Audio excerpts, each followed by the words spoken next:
Hello everyone, I am once again at the Super Toy Show in Fort Lauderdale. I went to this once before, I did a video on it, and they are doing another event, so I thought I'd come and check it out, maybe do some shopping, see what kind of cool stuff they got. Now remember last time I didn't really get a whole lot because I didn't have much money at the time, but I got a little extra money right now, so hopefully we'll get some cool stuff. Right now I'm looking for G.I. Joe's, Masters of the Universe. I'm looking to maybe pad out my Ghostbusters toys. I did an inventory of them this time, so I know what I got. And by doing inventory, I mean open up the bins and take pictures of what's inside and have them on my phone, so I have an idea of what I have, so I don't buy any doubles. So we're gonna go inside and take a look at what they got.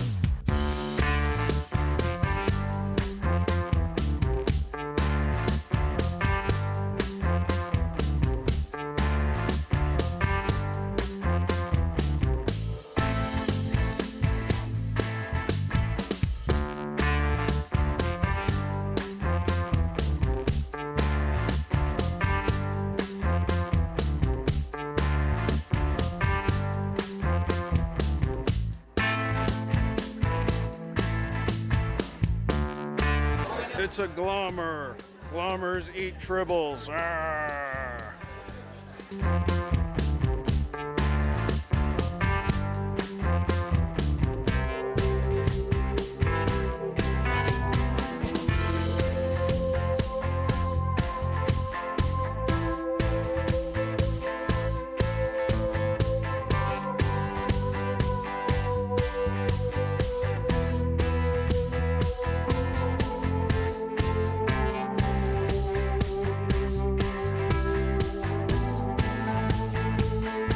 Got some carded Joes right here.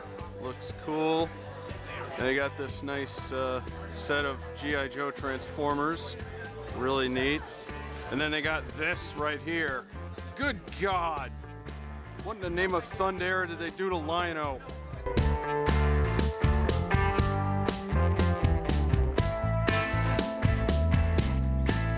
I don't know how well people can hear me because there's a lot of people talking around me, but we'll see.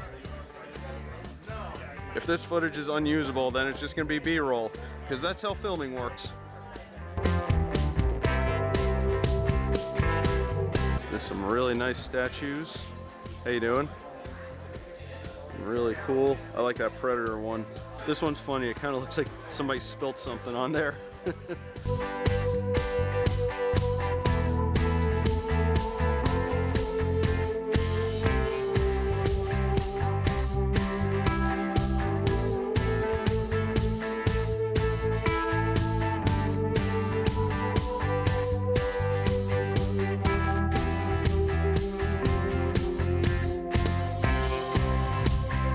And humanoids and that Dinosaurs figure I keep seeing here.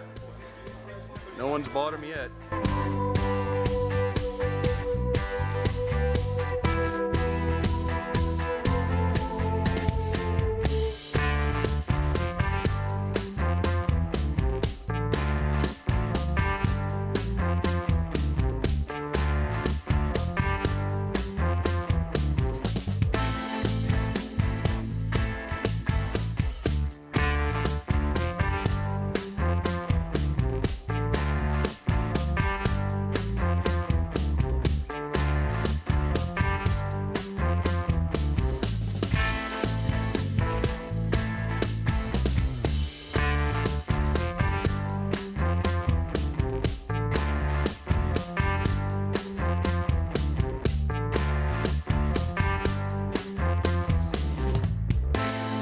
What the whoa, hold on a second. I was gonna film a funny bit with Yoda here, but they've put a Star Trek thing on him.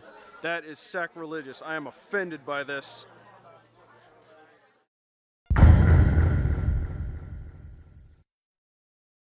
Crystar. These are figures I really kind of like, and I would like to collect them, but they're usually very expensive. The old wrestling figures. I have a whole bunch of these. I should probably do a video on them. Skeleton Warriors! Scareglow, one of the best He-Man figures. Some of the old school superhero figures. That's the Marvel Secret Wars. That's the old DC figures intermixed with Marvel. Oh wow, I didn't know there were Cuphead figures. That's pretty cool. Whoa, check that out, the Cantina Adventure set with the blue Snaggletooth. Holy crap, that is rare. Ooh, one of my favorite games of all time.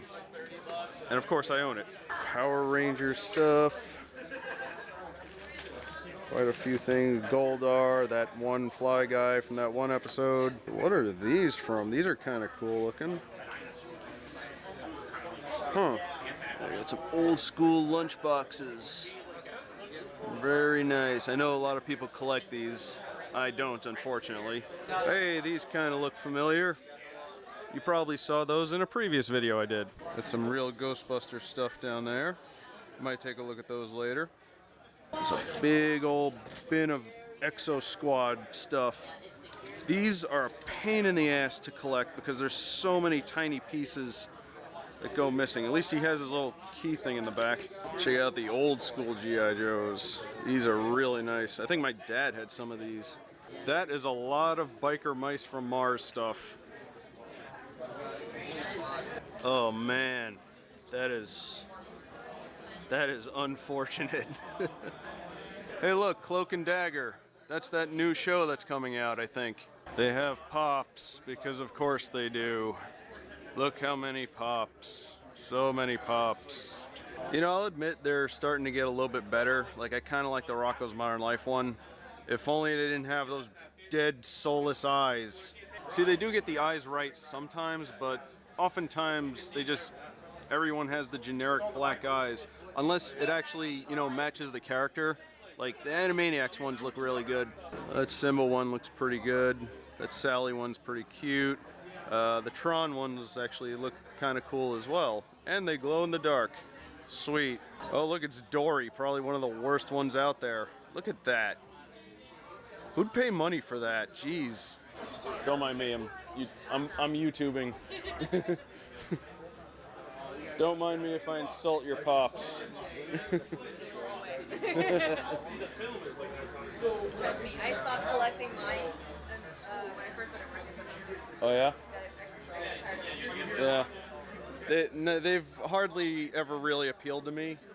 Just mostly because they seem so generic. Although lately a lot of the newer ones are looking a little bit better. Like I like the DuckTales ones. When they actually shape the head to look like something, then it kind of looks cool. The DuckTales and Darkwing Duck, they did a really good job on. Yeah. Basically anything that doesn't have a human head. Yeah. Like the Fraggle Rock ones are. I love those. I actually am tempted to get some. We'll see. Those, but then you got them being lazy and doing 8-bit pops. Yeah. Yeah, I think one of the worst ones has got to be the Dory one. By the way, it is just the same, because that's the second one. The first one they did was Finding Nemo, the exact same freaking pop. Really? Oh. There's no difference. Oh, that's terrible. Ugh. Well, it's one thing I'm definitely not going to be spending all my money on. I'll spend my money on something else. Thanks.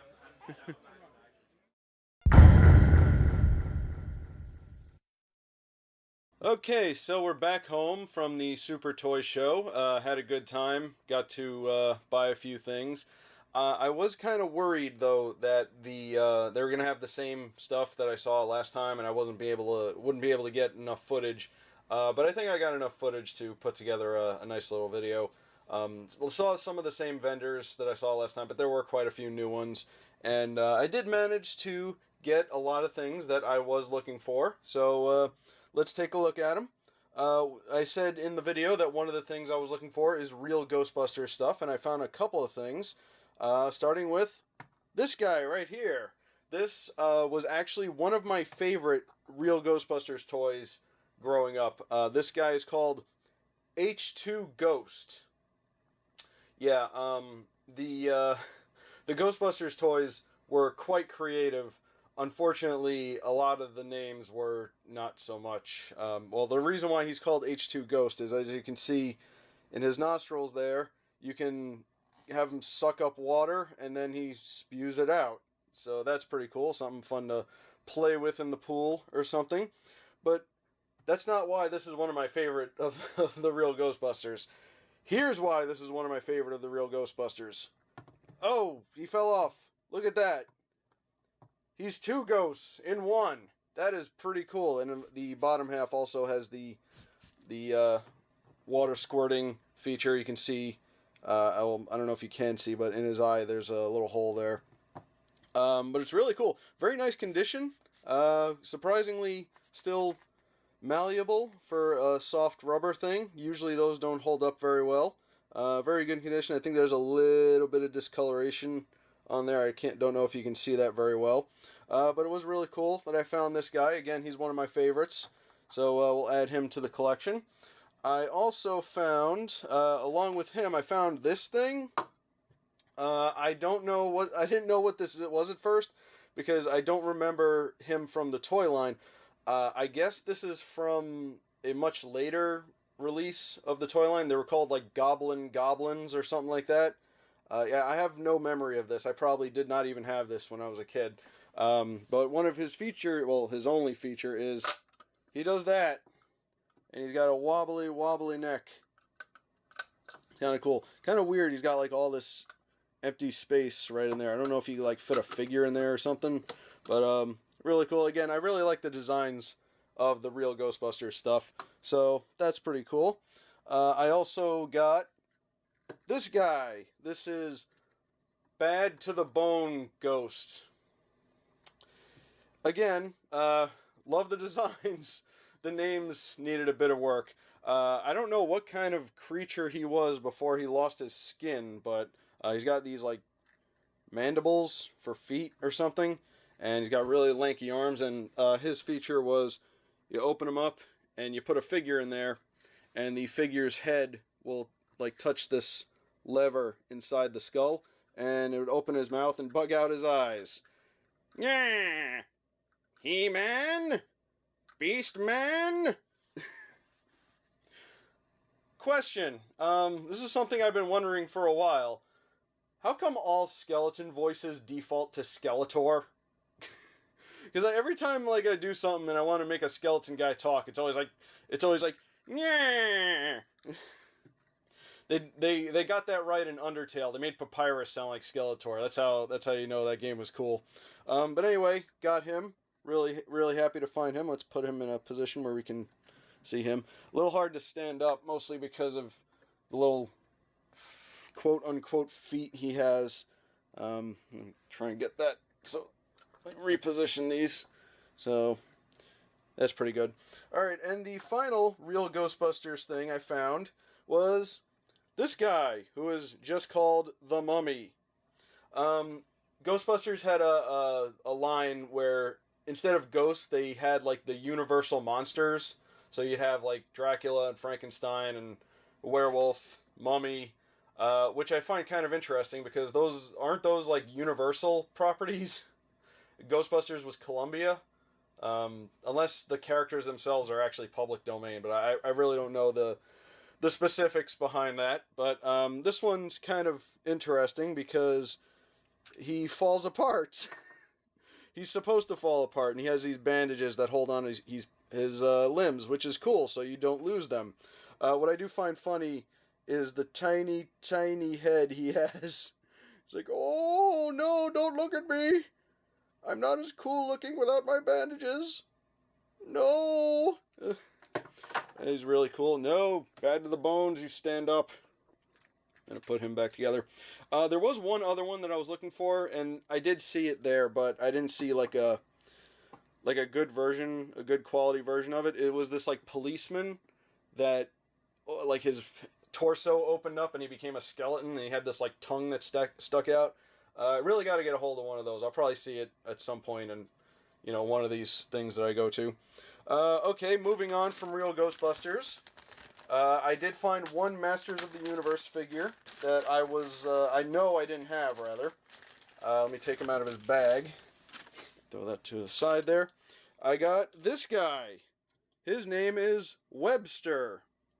Not to be confused with Webster, the charming 80s sitcom about the young little black boy who lives with the white family, because apparently there was more than one of those.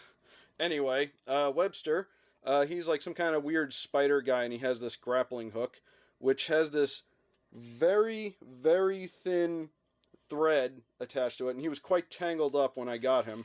I don't know if there's supposed to be like a mechanism in there that's supposed to like wind it up or something, but yeah, he was tangled up, so I had to free him from that. And he also comes with his gun, which is cool. Anytime I see a figure I'm looking for that has their accessories, I definitely get on that. But I definitely knew that I didn't have this one, so I picked him up. So that's cool. Put him next to, see if he can stand up. I know Masters of the Universe figures are not well known for standing up on their own. Come on. Come on. Come on. There. Nobody breathe. Let's get rid of that. Anyway, so that was my one Masters of the Universe find. I also got some couple of G.I. Joes. Well, one of them is a G.I. Joe. The other one is not so much a G.I. Joe. I got Sub-Zero from the Mortal Kombat toy line that was, I think, supposed to coincide with G.I. Joe, maybe, or not. I don't remember. Did Hasbro actually make these? That's a good question. Yeah, Hasbro made these. I don't know a whole lot about the line itself because it was very brief and I only had a couple of them. But that was kind of interesting, especially since Hasbro also did Street Fighter figures. So that is the closest we would ever get to Street Fighter and Mortal Kombat crossing over, probably ever. Really cool. He actually came with his accessories. This is neat because when I was at the flea market, I actually found Scorpion not too long ago. I believe I mentioned that in a video. Unfortunately, though, I found out that both Sub-Zero and Scorpion are supposed to have these like cloth vests that go over them, which I'm sure have been lost to time for some time now, but that's okay. He works fine without it, I think. He doesn't look... Oh, no, Webster fell over. Whatever. So, yeah, really cool. Good condition. He has his action feature, which is like... He shanks people, I guess. I don't know. I feel like the action feature should work the other way, but whatever. It looks cool. We'll put him where Webster once stood, because he knows how to stand up, because he's a Hasbro toy. And finally, the last thing I got was a G.I. Joe. I got Wetsuit, which is a character I know I didn't have. And it was really cool that I found him with all of his accessories. Well, not all of his accessories. I believe he came with a, I think like a stand, a little black rectangle with a peg on it that you make him stand up. I think a lot of G.I. Joes came with that, but unfortunately they're hard to find. You can get like new ones online, so it's not a big deal though, as long as he has all of his other accessories. I really like finding G.I. Joes that have their accessories with them, especially ones that have this many accessories. You see, he's got like a dive helmet, he's got flippers. Actually, you could probably just put the flippers on and it'll stand up fine with them. Get those on there. They're nice and wide. Yeah, there you go. Oh, nope, put it back on. There you go. Ready to go swimming. Or not. Okay, so he doesn't want to go swimming right now. He's got his helmet, though. He's got his harpoon gun. And he's got his missile launcher that he rides around on underwater. And it's got all three of its missiles, which is really cool. Yeah, anytime I see a G.I. Joe with their accessories, again, with a character that has this many accessories, I definitely try to jump on that as soon as I can. And he's came in this little bag, so I'll just keep him in the bag so he doesn't lose them. Just put him in the bin with the other Joes. Alright, so that is my haul from the Super Toy Show. I don't know when they're going to do another one, but I'll definitely take a look out for that. And yeah, it was really fun going to it again. Can't wait to go back. And here is my bounty from the Super Toy Show. Leave a comment below and let me know which one of these was your favorite. Now, we'll see you guys later.